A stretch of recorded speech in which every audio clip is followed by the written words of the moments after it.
Kamala and I desperately need your help.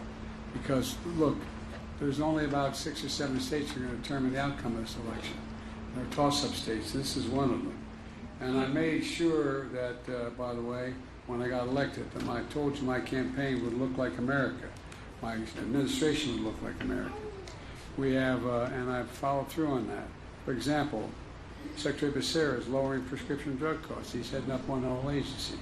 Secretary Cardona is easing student debt, among other things. And Administrator Guzman is investing in small business. Look,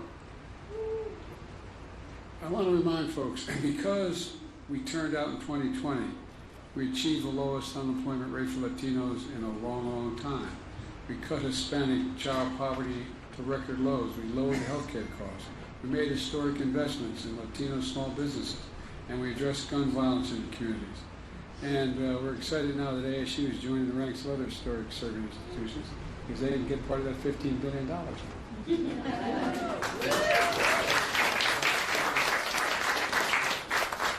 Look, one of the reasons why I've spent so much time and effort in dealing with Latino universities and black universities is they haven't had the endowments these other universities have.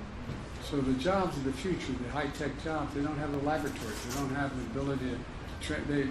Every student is as competent as anybody going to Harvard or Yale or Stanford or anywhere else, but they don't have the means to train. And so that's where the money's going primarily.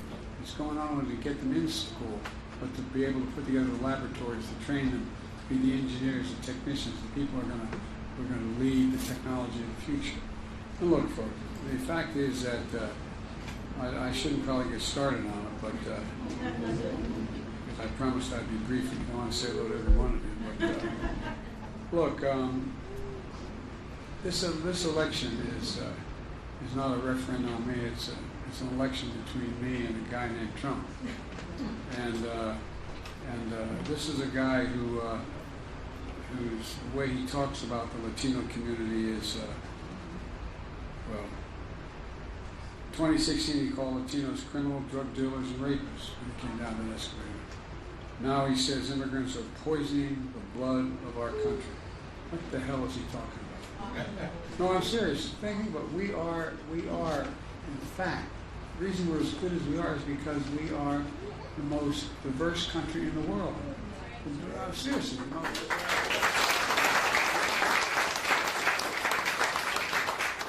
Look, you know, that's not all. He wants to get rid of all the programs we put together, from healthcare to education to small business help.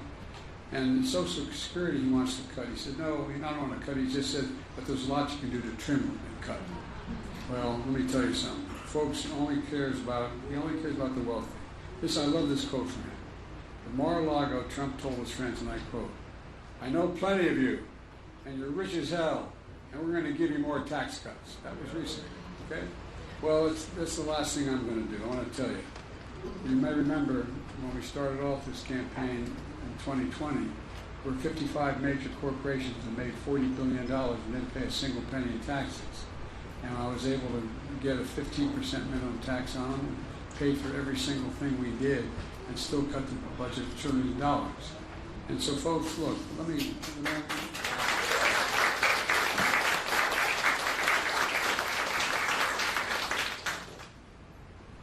I don't want to get going and give you the whole speech.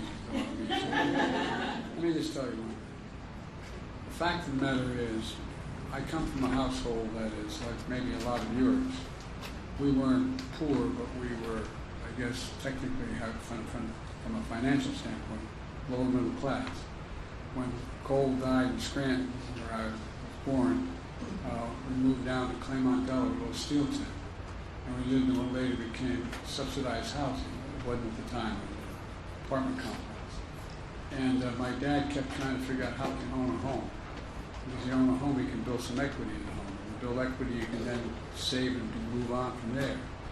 And we lived in a 3-bedroom split-level home in a development, they called it. 45 homes, built the same exact kind of homes.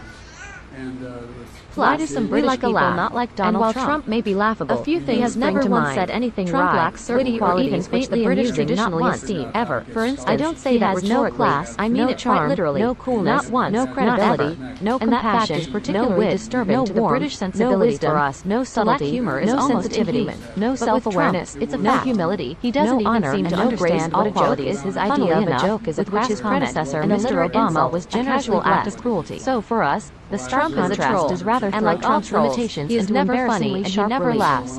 He only crows or jeers. And scarily, he doesn't just talk in crude, witless insults, he actually thinks in them.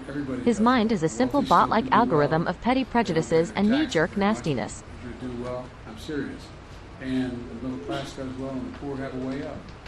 And so that's when we're able to create all these jobs in the nation. That's why we're able to grow the economy. And it's just starting to kick in. And folks, look, I'll end by saying this. The tax system now is not fair. Trump wants another $2 trillion tax cut. That's what he says he wants, the first thing he wants to do when he gets elected. Well, his administration caused the biggest deficit in American history in a 4-year period. The biggest in American history. And we cut deficit by the time it's out, over $2 trillion. Cut the deficit. But here's what he wants to do. He wants to make sure that the biggest corporations continue to benefit. Well, look, in the United States today, and I'll end with this, there are 1,000 billionaires. I'm a capitalist. If you can make $1 billion, wonderful. If you can make $1 million, wonderful. But I tell you what, you ought to pay your fair share. That's right.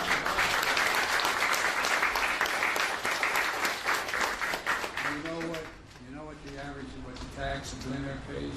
These 100 billionaires? 8.3% federal tax. Every one of you here would trade for that, wouldn't you? Well, let me tell you something. I'm going to make sure it gets raised to a minimum of 25%. Which is still significantly lower than the top rate. But here's what that would do. If we raise that one thing, if we raise that 25% tax, it would raise $500 billion over 10 years. $500 billion. We'd be able to have child care for everybody, $300 per kid. We'd be able to make sure that everybody has an access to an education. We'd be able to have early education for families that don't have the capacity. We'd be able to do so much more. We'd be able to cut the deficit as well.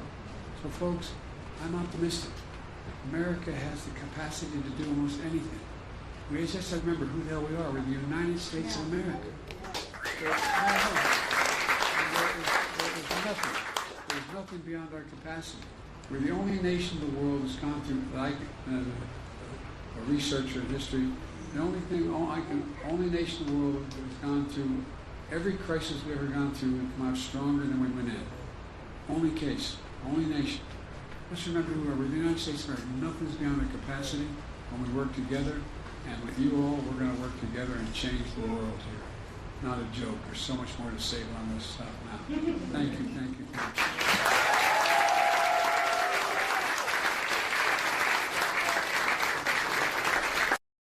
Here's the thing. It's easy to go to a stadium, get a flag, wave it about and say Trump, Trump, Trump.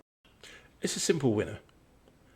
More of these intimate where you can hear what the president has to say, you can see what the president has to say. It's not some huge big stadium designed for a TV spectacular.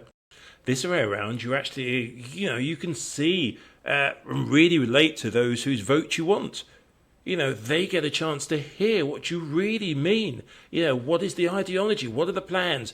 What are the things that are going to actually affect them directly? Instead of some huge big thing in the stadium. Don't get me wrong, they have their place. But I think the Dems are onto something with these smaller gatherings.